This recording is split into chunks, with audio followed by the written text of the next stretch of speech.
اعوذ باللہ من الشیطان الرجیم بسم اللہ الرحمن الرحیم سماعون للکذب اکالون للسحت فإن جاءوك فاحكم بينهم أو أعرض عنهم فإن تعرض عنهم فلن يضروك شيئا وإن حكمت فاحكم بينهم بالقسط إن الله يحب المقسطين وكيف يحكمونك وعندهم التوراة فيها حكم الله ثم يتولون من بعد ذلك وما أولئك بالمؤمنين۔ سورۃ المائدہ آیات 42 اور 43۔ آیت نمبر 41 میں ہم نے یہ بات جانی کہ یہود اور منافقین خاص طور پر دو ایسے گروہ تھے مدینہ میں جو مختلف حیلوں بہانوں سے اللہ کے پیغمبر سے مسائل بھی پوچھتے اور پھر اسے تسلیم بھی نہ کرتے۔ اسی طرح یہاں پر بھی اسی بات کا تسلسل ہے کہ سماعون یہ خوب سننے والے ہیں، اور اس کے دو معنی ہیں للکذب جھوٹ کے، اکالون اور یہ خوب کھانے والے ہیں، آکل اکلا، للسحت حرام کو۔ تو سماعون للکذب کے دو معنی یہ ہیں کہ جاسوسی کرنے کے لیے زیادہ سنتے ہیں، اور دوسرا یہ کہ باتیں ماننے اور قبول کرنے کے لیے سننا۔ یہاں دونوں مراد ہو سکتے ہیں کہ یا تو یہ باتیں اس لیے سنتے ہیں کہ ان کی جاسوسی کی جائے، اور دوسرا یہ کہ یہ ان لوگوں کی باتیں جو کافر ہیں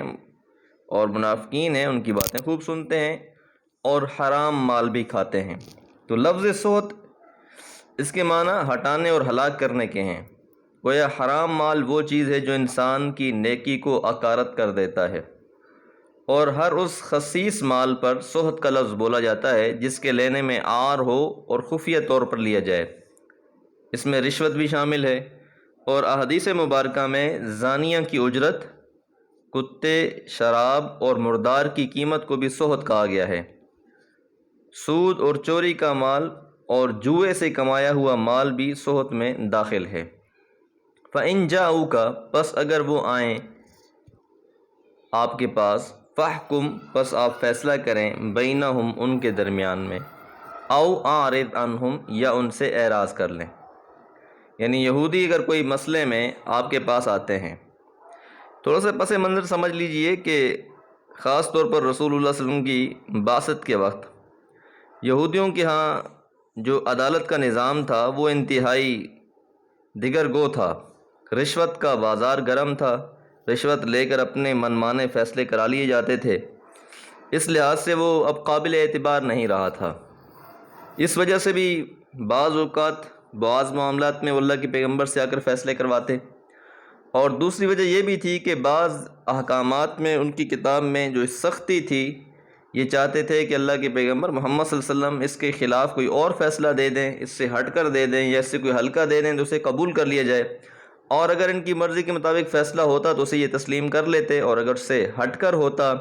ان کی منشا اور مرضی کے مطابق نہ ہوتا تو اسے یہ تسلیم نہ کرتے۔ اس لیے یہاں یہ پیغمبر کو اختیار دیا جا رہا ہے کہ آپ چاہیں تو ان کے درمیان فیصلہ کریں، او اعرض عنہم یا آپ ان سے اعراض کر لیں، آپ فیصلہ نہ کریں، یہ آپ کا اختیاری معاملہ ہے، کیونکہ اس وقت تک یہودی آپ کے ذمہ نہیں تھے۔ جو یہودی قبائل تھے وہ آپ کے ماتحت نہیں تھے، آپ کا دائرہ حکومت جو تھا وہ ان پر اس وقت نہیں تھا، وہ صرف ان کے ساتھ آپ کا معاہدہ ہوا تھا، اس لیے یہ آپ کو اختیاری معاملہ دیا گیا۔ البتہ جب اسلامی نظام قائم ہو گیا تو اس کے بعد پھر یہ لازم تھا کہ جو بھی معاملہ ہو اس میں فیصلے کیے جائیں۔ وَإِن تُعْرِضْ عَنْهُمْ اور اگر آپ ان سے اعراض کر لیں، فَلَن يَضُرُّوكَ شَيْئًا پس ہرگز وہ آپ کو کوئی نقصان نہیں پہنچا سکتے، کہ آپ کا یہ اختیاری معاملہ ہے۔ وَإِن حَكَمْتَ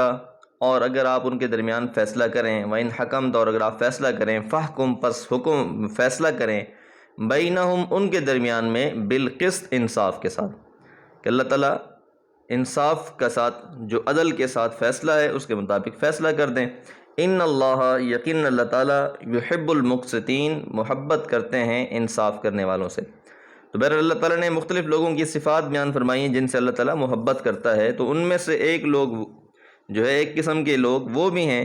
کہ جو لوگ ہر فیصلے میں انصاف کرتے ہیں، انصاف کی بات کرتے ہیں، انصاف کا ساتھ دیتے ہیں، ایسے لوگوں سے اللہ تعالیٰ محبت کرنے والے ہیں۔ وَكَيْفَ يُحَكِّمُونَكَ، اور کس طرح یہ آپ کو حاکم بناتے ہیں، حاکم یعنی فیصلہ کرنے والا۔ وَعِنْدَهُمُ التَّوْرَاةُ، حالانکہ ان کے پاس تو تورات بھی موجود ہے، کہ اللہ کی کتاب تورات ان کے پاس موجود ہے، اللہ کے فیصلے، اللہ کی حدود، اللہ کی شریعت اس کے اندر موجود ہے،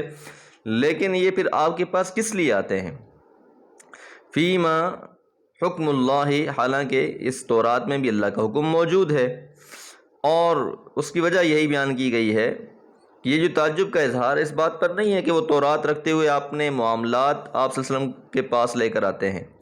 بلکہ اس بات پر ہے کہ وہ آپ کو حکم بنا کر آپ کے فیصلوں سے مکر جاتے ہیں، جبکہ وہ اچھی طرح جانتے ہیں کہ آپ سے پہلے شریعت الہی کے مطابق ہوتے ہیں، یعنی آپ کے فیصلے بھی وہی ہوتے ہیں جو پچھلے تورات میں لکھے گئے ہیں۔ تو کتابوں کے اندر کوئی زیادہ تفریق اس لحاظ سے نہیں ہے، اللہ کی حدود اور شریعت تقریباً ایک رہی ہے۔ یہ بات یاد رہنی چاہیے کہ اول تو احکام بالخصوص تعزیرات، حدود اور بنیادی طور پر تورات اور قرآن میں ایک جیسے ہی تھے، اور دوسری بات یہ ہے کہ یا تو اللہ کے پیغمبر پھر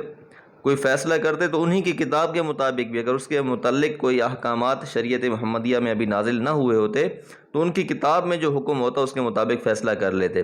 تو اب یہ اس آڑ میں ہوتے تھے کہ اگر کوئی فیصلہ ایسا آ جائے جو ہماری مرضی کے مطابق ہے تو اسے تسلیم کر لیا جائے گا،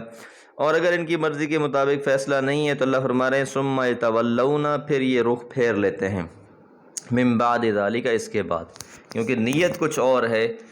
نیت ان کا فیصلہ لینا نہیں، نیت ان کی یہ ہے کہ اس میں آسانی کیسے ہمیں مل سکتی ہے۔ وما اولئک، اور نہیں ہیں یہ لوگ، بالمؤمنین، ایمان لانے والے۔ اصل بات یہ ہے کہ اگر یہ تورات پر ایمان لانے والے ہوتے تو اس کے فیصلوں کو تسلیم کر لیتے، تو حقیقت یہ ہے کہ نہ یہ قرآن پر ایمان لانے والے ہیں اور نہ ہی یہ تورات پر ایمان لانے والے ہیں، نہ انہوں نے شریعت موسیٰ علیہ السلام کا کوئی پاس رکھا، اور نہ ہی یہ آپ کی باتوں کو تسلیم کرنے والے ہیں، کیونکہ وجہ یہ ہے کہ یہ لوگ منافقین ہیں اور یہودی ہیں، ان کے دلوں میں کھوٹ ہے۔ اللہ تعالیٰ سے دعا ہے اللہ تعالیٰ قرآن فہمی کی توفیق عطا فرمائے۔ وما علیہ الا البلاغ۔